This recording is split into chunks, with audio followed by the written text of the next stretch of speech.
Welcome to Nitro Nostalgia. I'm your host, the Masked Reviewer. Remember, if you liked what you hear, check out my other show, The Pile Driving Critique, over on blip.tv/Pile Driving Critique, or follow me on Twitter at Masked Reviewer. Keep in mind, these are just my opinions. If I liked something you hated, great. If I hated something you liked, awesome. It's okay for internet wrestling fans to disagree. Starting off the bat, I have to say this show didn't pique my interest that much. Nowadays, this would be considered a go-home type show. This was the last Nitro before Fall Brawl 95, a show I likely won't be talking about for a future episode due to the fact I want to stick to Nitro, and these early airings are all pretty much under an hour, and they don't take that much time. Plus, I was trying to remember if I've seen Fall Brawl 95, and the only things I can remember from that show are the terrible War Games match between the Hulkamaniacs and the Dungeon of Doom, and the Ric Flair vs. Arn Anderson match, which is pretty damn good to be honest. But anyway, this wasn't really a go-home show because WCW Saturday Night was still one of their major shows, and any last-minute storytelling or angle advancement was likely done there. Back to Nitro, this was the first show using the infamous Nitro set with the huge WCW letters next to the entranceway.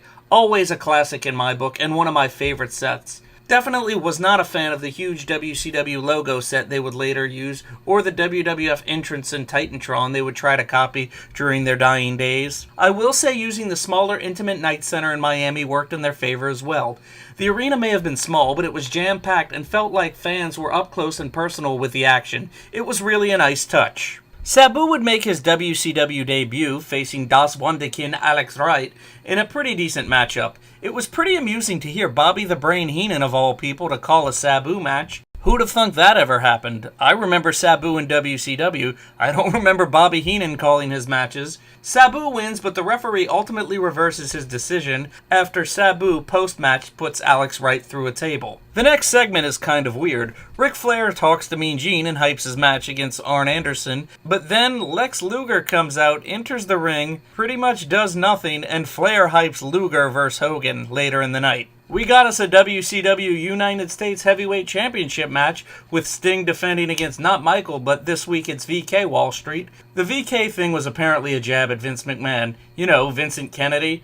It's something they would also do later on with Ted DiBiase's manager, Virgil, by calling him Vincent. It's a pretty good match between Rotunda and Sting. They've obviously had better. The Stinger retains. It's at this point they then remind us what's coming to WCW Saturday Night this week, and how I wish it were on the WWE Network. I could relive the debut of Disco Inferno, and hell, I'm missing Renegade vs. Max Muscle, or Big Bubba vs. David Sullivan at 6:05. Why the hell is this not on the WWE Network? Along with our main event, the following contest was made last week, as we see Scott Norton against the Macho Man Randy Savage. Look, I like both of these guys, and honestly I think Scott Norton had some kind of potential, but this match was more about advancing the story between the Hulkamaniacs and the Dungeon of Doom. But I have to say the finish was pretty clever. Kamala and Shark run in to help Scott Norton, but Savage throws Norton into the Dungeon of Doom members.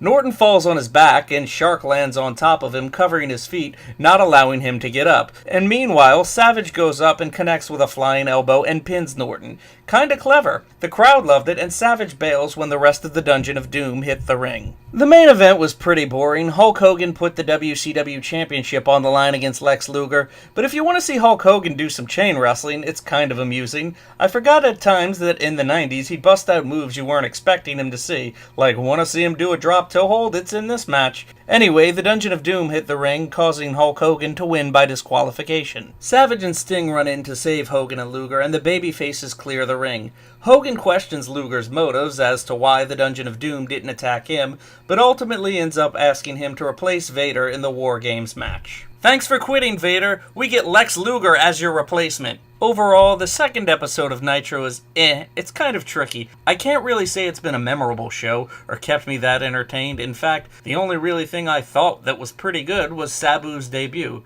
So if you want to see that, I recommend the show. And if you want to be a completist, well, it's not so bad if you want to watch it. This has been Nitro Nostalgia. I'm the Masked Reviewer.